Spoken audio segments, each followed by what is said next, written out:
এক ফেরেশতার সাথে ওনার বন্ধুত্ব হয়েছিল, বলেছিলেন আমি আকাশ দেখতে চাই, আল্লাহর কাছে অনুমতি চাই। আল্লাহ বলল ঠিক আছে, ইদ্রিসকে আকাশে ঘুরাও। প্রথম আকাশে ঘুরলেন, দ্বিতীয় আকাশে ঘুরলেন, তৃতীয় আকাশে ঘুরলেন, চতুর্থ আকাশে ঘুরলেন। ইন দ্য মিন টাইম চতুর্থ আসমানে মালাকুল মাউত পৃথিবীর দিকে নেমে আসছিল। ওই ফেরেশতা বলে, মালাকুল মাউত আপনি কই যান? মালাকুল মাউত বলে, একটু আগে আল্লাহ ফরমান জারি করেছে, চতুর্থ আসমানে আমার নবী ইদ্রিসের রূহ কবজ করো। সুবহানাল্লাহ।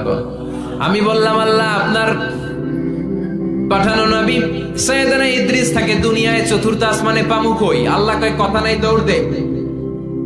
আমি দৌড় দিলাম, এসে দেখি ইদ্রিস আলাইহিস সালাম এখানে রেডি। সুবহানাল্লাহ। ওয়া রাফা'নাহু মাকানান আলিয়্যা। ইদ্রিস আলাইহিস সালামের রূহ কবজ দুনিয়ায় হয় নাই, চতুর্থ আকাশের মধ্যে হয়েছে। একটু চিৎকার করে পড়বেন সুবহানাল্লাহ। এরপরে সুলাইমান আলাইহিস সালাম, উনি তো মরে নাই, মরছে। উনি জিন চালাইতো, উনিও মরবে। শক্তিশালী একজন নবী ছিল। উনি মালাকুল মাউতকে বলেছিলেন, মালাকুল মাউত আমার মৃত্যুর সুয়াইয়া সামান্য কিছু আগে আমারে বইলো, আমার একটা কাজ আছে। মালাকুল মাউত মৃত্যুর কিছু সময় আগে এসে বলল, সুলাইমান টাইম ইজ আপ, সময় শেষ, অল্প কিছু সময় বাকি, কি করবেন করেন। সাইয়েদনা সুলাইমান জিনদেরকে ডাকলো, ও জিনেরা, বিশাল একটা প্রজেক্ট আছে, প্রজেক্টে কাজ শুরু করো। আর কিছুদিনকে বলল, চারদিকে গ্লাস ফিটিং করা একটা রুম বানাও। সাইয়েদনা সুলাইমান আলাইহিস সালাম গ্লাস ফিটিং করা রুমের ভেতরে ঢুকলেন। এই রুমে ঢোকার দরজা নাই, হাতে একটা লাঠি নিলেন। কি নিলেন? লাঠির মধ্যে ভর করে দাঁড়িয়ে রইলেন আর জিনদের দিকে তাকিয়ে রইলেন। জিনেরা এত বদমাশ ছিল, সাইয়েদনা সুলাইমান দাঁড়িয়ে না থাকলে কাজ করতো না। ছিল ফাঁকিবাজ। কি ছিল? দাঁড়ায় না থাকলে আজও লোকজন কাজ করতে চায় না, ঠিক কিনা? মালিক দাঁড়ায় থাকলে ঠিকই কাজ হয়ে যায়।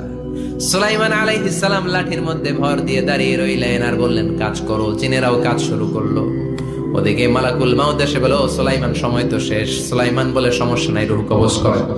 উনি লাঠির মধ্যে ভর দিয়ে দাঁড়িয়ে রইলেন। গ্লাস ফিটিং করা রুমের ভিতরে কোরআন সাক্ষী। মালাকুল মাউত ওইভাবে লাঠিতে ভর দেওয়া অবস্থায়, দাঁড়ানো অবস্থায় সাইয়েদনা সুলাইমান আলাইহিস সালামের রূহ কবজ করে নিলেন। উনি এমন ভাবে দাঁড়িয়েছেন, রূহ চলে গেল, লাশ হয়ে দাঁড়িয়ে রইলেন। লাঠির মধ্যে দাঁড়িয়ে আছেন, জমিনের মধ্যে লুটিয়ে পড়ে নাই। সুবহানাল্লাহ। জিনগুলো দূর থেকে ভাবলো, বস তো দাঁড়ায় আছে। কে দাঁড়ায় আছে? জিনেরা মনে করছে বস দাঁড়ায় আছে, কাজ করতে হবে। করতে করতে পুরা প্রজেক্টের কাজ শেষ। ইন দ্য মিন টাইম ঝিঝি পোকা, উই পোকা, যেই পোকা কাঠ খেয়ে ফেলে, এই কাঠ খাওয়ার পোকা সুলাইমান আলাইহিস সালাম লাঠির ভেতরে ঢুকে লাঠিও খেয়ে ফেলেছে। সাইয়েদনা সুলাইমান আলাইহিস সালাম ধপাস করে জমিনে পড়েছে। আর জিনেরা কয়, হায় হায়, খালি খালি কাম করছে এতদিন। সুবহানাল্লাহ কইবেন না? সুলাইমান আলাইহিস সালাম বাঁচতে পারেন না, চলে গেলেন। মুসা আলাইহিস সালাম মরছে। উনি মরবে কেন? উনি তো খালি মারে।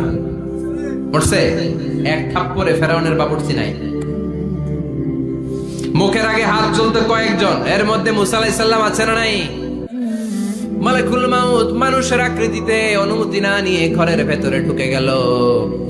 ঢুকে বলে, আনা মালাকুল মাউত, আমি মৃত্যুর ফেরেশতা। তো কি চাও? জিতু আন আকবাদা রূহাক, আপনার রূহ কবজ করতে আসছি।